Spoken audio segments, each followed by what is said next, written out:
ట్విట్టర్లో పెడుతున్నాడు. అమెరికా పోయి కంప్యూటర్ చదువుకున్నా అంటున్నాడు. ఆ కంప్యూటర్ని పుట్టించింది ఈ దేశానికి పరిచయం చేసిందే రాజీవ్ గాంధీ సన్నాసి. లేకపోతే ఇక్కడనే ఎక్కడనో గుంటూరులో ఇడ్లీ కూడా అమ్ముకుంటూ తిరిగేటోనివి. ఎందుకంటే ఆడికి చదువుకుంటానికి పోయినావు కదా, నువ్వు ఆన్నే ఇడ్లీ కూడా అమ్ముకొని బతికేటోనివి.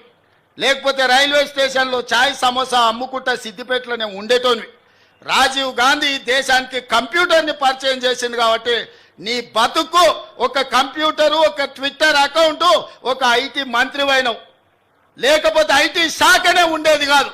రాజీవ్ గాంధీ గారు ఐటీ రంగాన్ని ఈ దేశానికి పరిచయం చేసిండు కాబట్టి ఆ సన్నాసి ఐటీ శాఖకు మంత్రి అయిండు.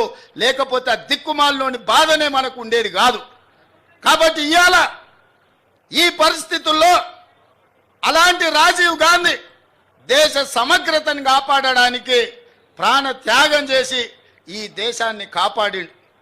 అంత గొప్ప వ్యక్తి విగ్రహాన్ని ఈరోజు సచివాలయం ముందల ట్యాంక్ బండ్ మీద పెడితే రాజీవ్ గాంధీ విగ్రహం ఎందుకు పెడతారని అడుగుతారా?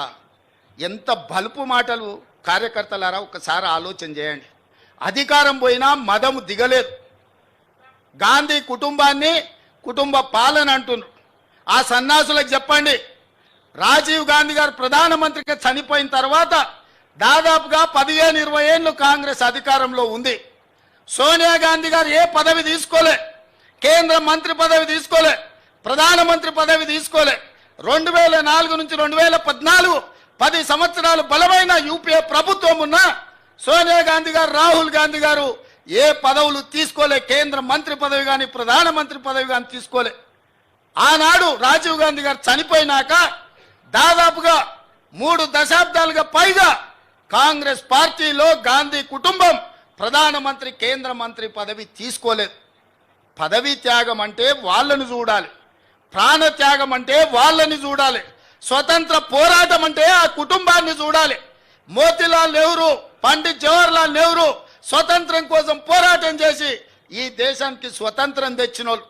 శ్రీమతి ఇందిరాగాంధీ, శ్రీ రాజీవ్ గాంధీ ఈ దేశం కోసం ప్రాణాలు త్యాగం చేసి దళిత, గిరిజన, ఆదివాసీలను ఆదుకున్న జాతి. సోనియా గాంధీ, రాహుల్ గాంధీ పదవి త్యాగం చేసి మన్మోహన్ సింగ్, పివి నరసింహారావు లాంటి మేధావులను ఈ దేశానికి ప్రధానమంత్రులుగా పరిచయం చేసింది.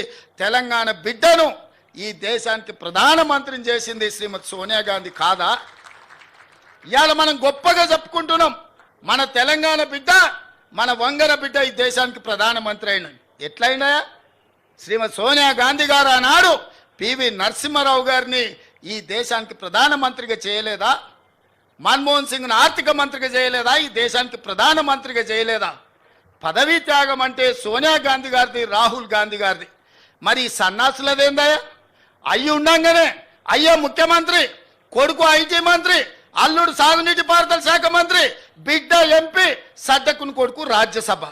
దుర్మార్గులారా, రాష్ట్రాన్ని దోసుక తిని పదవులని పంచుకొని వందలాది ఎకరాల ఫామ్ హౌసులు కట్టుకొని మీరు గాంధీ కుటుంబం గురించి మాట్లాడతారా?